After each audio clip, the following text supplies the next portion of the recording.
Good morning, small business world. This is Leland McFarland with Small Business Trends, and you have arrived at the Small Business Spotlight, where we like to shine a light on the news, deals, and stories that might interest a small business owner. So, without further ado, let's get into the small business news. So, first story comes out from Microsoft. Microsoft has unveiled glass-based data storage that lasts 10,000 years. In an exciting development, Microsoft has announced a groundbreaking data storage technology known as Project Silica. This project introduces a glass-based method of preserving information for up to 10,000 years, addressing concerns about the durability of standard storage systems like hard drives, which can wear out in just a few decades. So I've always kind of heard about this, even when I was in high school, 20 plus years ago.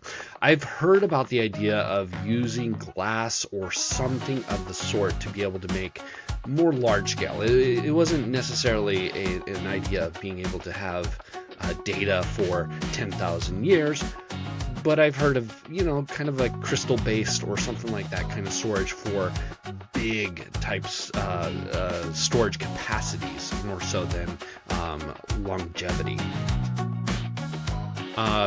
Recent research highlights a switch from expensive fused silica to more familiar borosilicate glass, often used in kitchenware, significantly lowering the cost for businesses. So you can kind of have a double. You could have it as your Pyrex bowl and as your data storage device.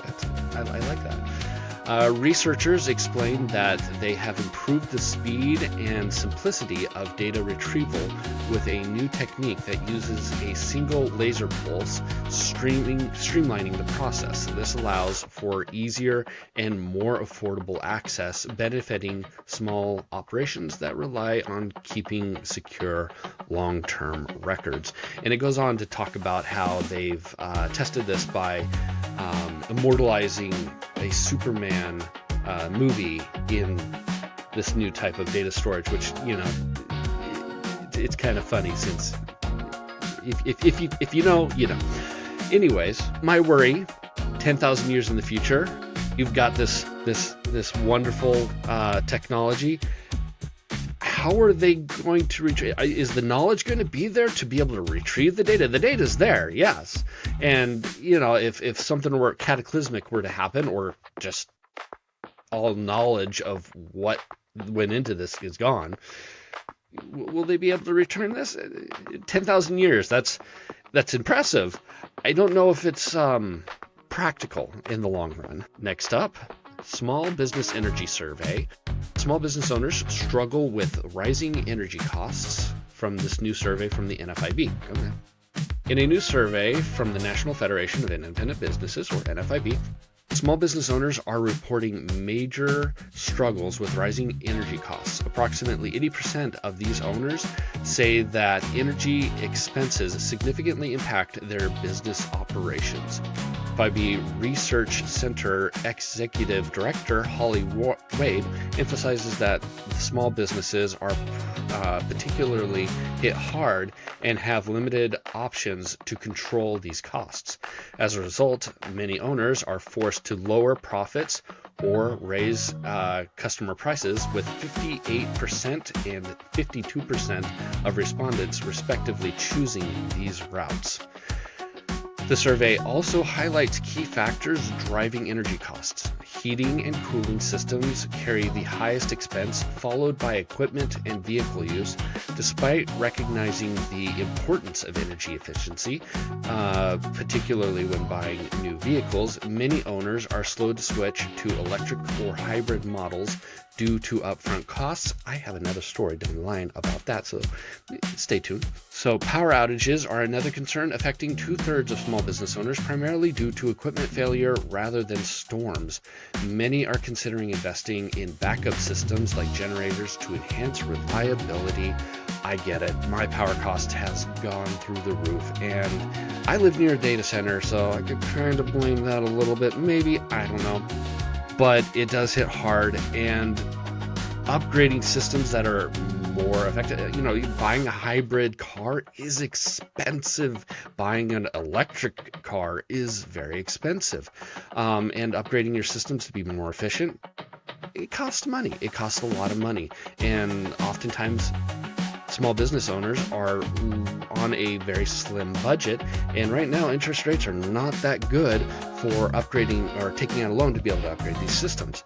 So I totally see this, and maybe there are some DIY solutions. I know I personally have a cousin. He was quoted a lot of money to be able to put solar panels on his house, and instead he went and did it himself for a fraction of the cost. You got to have the technical know-how to be able to do some of those kinds of things, but there may be some DIY solutions to be able to cut a little bit of the energy cost, maybe not a lot. Anyways, going on, as I promised, electric vehicles sales fell as hybrid vehicle sales continue to rise in 2025. In a significant shift in the U.S. automotive market, hybrid vehicles are gaining popularity as electric vehicle sales decrease following the expiration of key tax credits.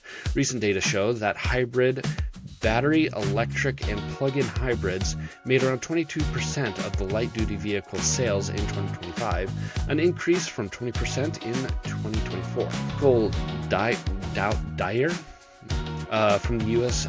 Energy Information Administration emphasizes that efficiency and sustainability are driving this change, making it essential for small businesses to adapt. Hybrid vehicles are becoming more attractive because they combine the traditional engine with an electric motor, helping to bypass some of the charging challenges. However, the market saw a sharp drop in battery electric vehicle sales due to the end of important tax incentives on September 30th, 2025, leading to a decrease from 12% to a less than 6% in sales. That is half. On luxury vehicles front, EV sales are soaring. 23% of luxury vehicles being sold are battery electric, indicating growing acceptance among affluent customers. This doesn't directly impact small businesses, but reflects on the trend of eco-consciousness. Yeah, I get it. Electric vehicles are really expensive, and replacing a battery is even more expensive. At times, it could cost more than the vehicle itself if you're buying used, and it's a gamble because batteries can just fail, and it's not like you can just take out that one section of the battery that's failing, or repair it in some way.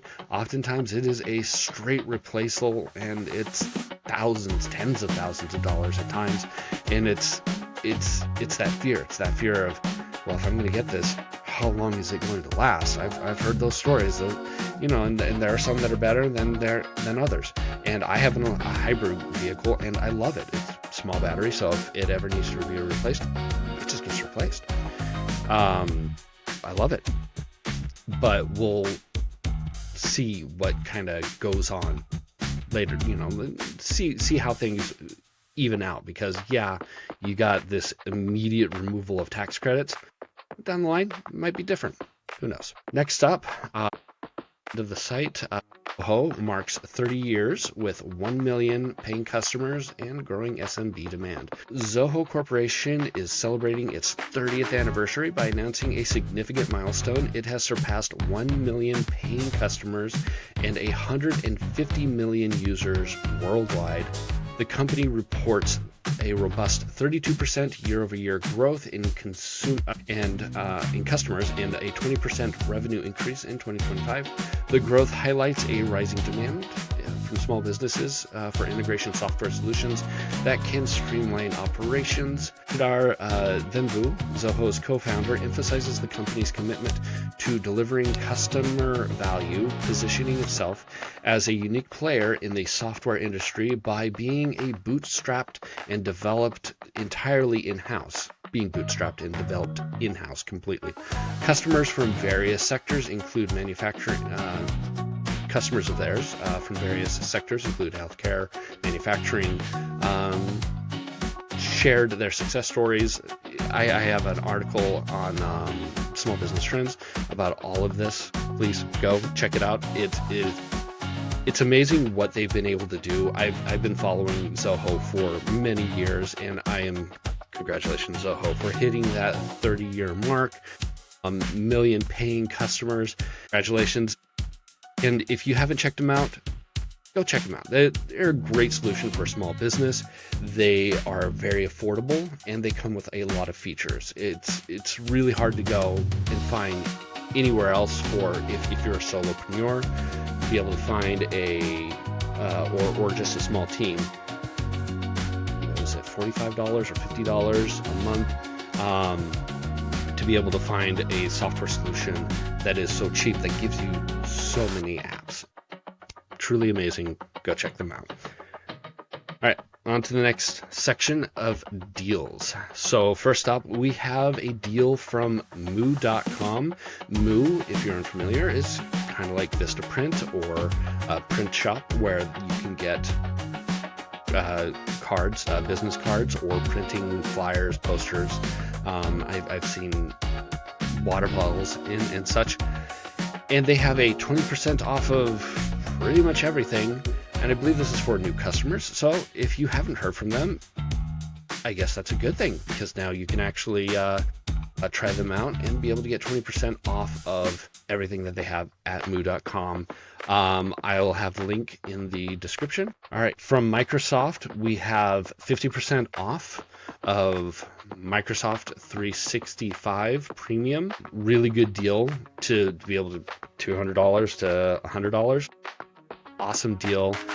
They've got a whole bunch of AI features, up to 6 terabytes, 1 terabyte per person. So if you got a team of 6, then yeah, I think you get 6 terabytes out of that. But pretty good deal. Next up, this is a deal through Visa, 40% off of Dropbox Plus. You'll be able to redeem it, be able to get 40% off of Dropbox subscription.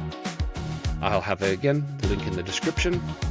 And that's all I have for the deals. Let's move on to the Reddit stories.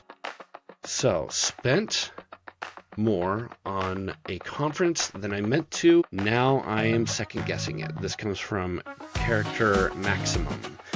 Booked a conference a bit impulsively because everyone important will be there, and now that it's getting closer, I'm doing the math and kind of cringing. Tickets, flights, hotels, time away from work, it all adds up fast. I keep telling myself it'll be worth it if I make the right connections, but I don't really have a clear plan beyond showing up and hoping for a good conversation. There has to be a smarter way to do this. What am I missing?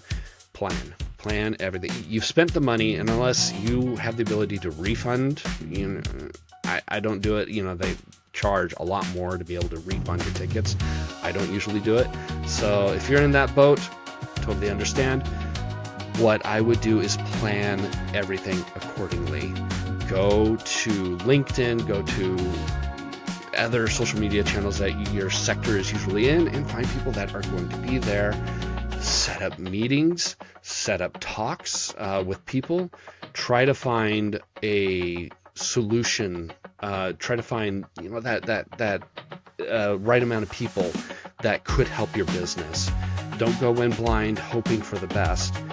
Go in with a clear plan. How do I explain to my mom that someone wants to pay me for freelance work? This comes from Various Radio. I am a teenager and I've been learning how to make a simple website. Recently, a small local business asked me if I could help them improve their website, and they said that they'd pay me about $300 for it. The work itself is normal, just making a basic website, but I'm nervous about telling my mom because she gets worried about anything involving money, strangers, or business stuff. I don't want her to think that I'm doing something unsafe or illegal. I want to be honest with her and not hide it, but I also don't want to explain it in a way that makes it sound sketchy or stressful. How would you recommend bringing this up to a parent in a calm way? What things should I emphasize so it sounds reasonable and safe? So I'm the kind of kid that mowed lawns. I did everything that I could I went up to strangers' doors and asked them for money constantly as a kid. Going up to a business is a bit more safer than what was done probably in her time.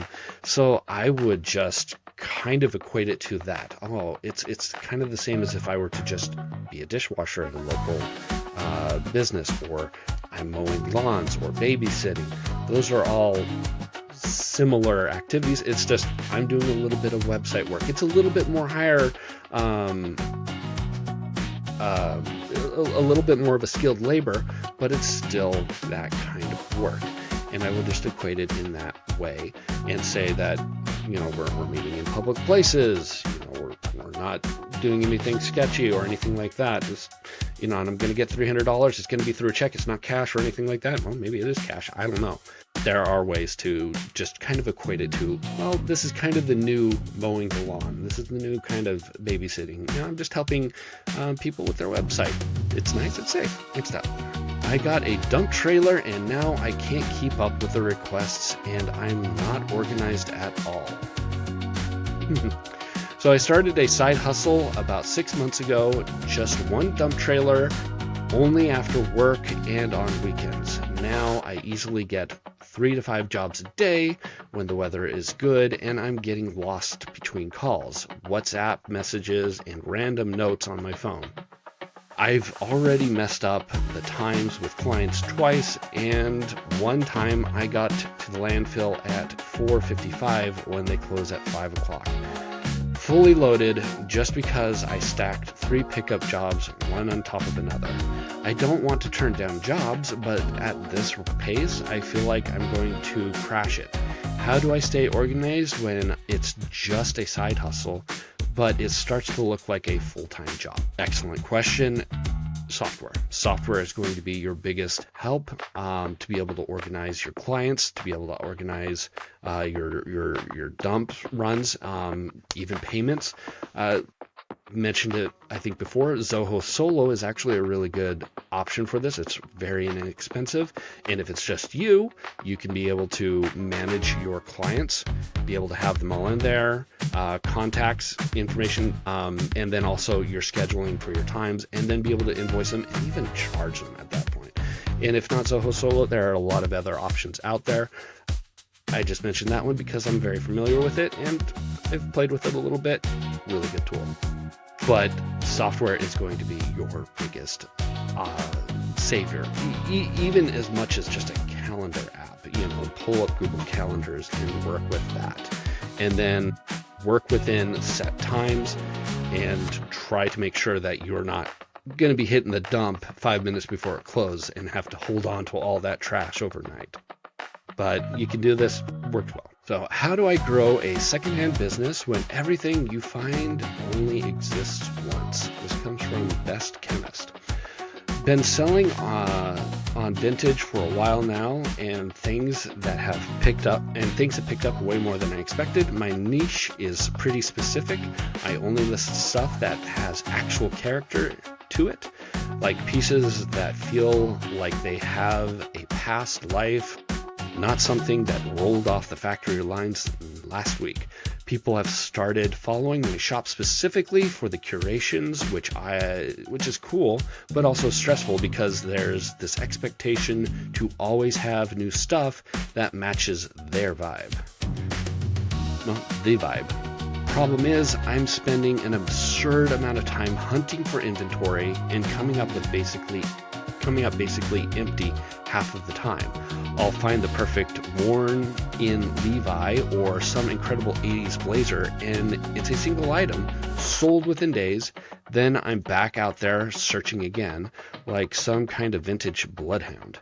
I really don't want to compromise and start listing basic Zara cast-offs or buying from those vintage-inspired suppliers that are clearly just rebranded fast fashion, but I also can't sustain this level of effort just to keep a few listing active at the same time. So for people selling vintage or vintage or similar platforms, who actually figured this out, what's your best sourcing solution look like? Trying to grow this thing without completely abandoning what made it worth doing in the first place. Got it. So you're wanting to be able to expand your business, possibly not have to run around all ragged. My solution would probably be start finding adjacent type niches. From what it looks like, you're doing clothes. Maybe start doing hair ornaments, hair fashions, hats, something that's just adjacent, and then kind of continue to grow that. Go into potentially furniture. If you've got an audience and they trust your opinion on clothes, they may actually trust your opinion on furniture too, and test it out. Go, oh my gosh, I found this cute side table or something like that. What do you guys think of it? Would anyone be willing to buy it? That way you're not locked in on one specific thing to sell. You have a variety of different options. And so when you're out there hunting, you're not just hunting for one thing, you're hunting for 2, 3, 5 things. That's the best way to be able to expand your business without burning yourself out. That is all I have for you today. Thank you so much for joining me. I gotta stop sharing. Thank you for joining me. If you're new to this, please hit the subscribe button. I am on all the podcast channels, Spotify, Apple Podcasts, iHeartRadio. I'm broadcasting this on LinkedIn, Facebook, YouTube. So anywhere you need to find me, I will be there. And as always, have a great week. Have a great weekend that's coming up. And I will see you next time.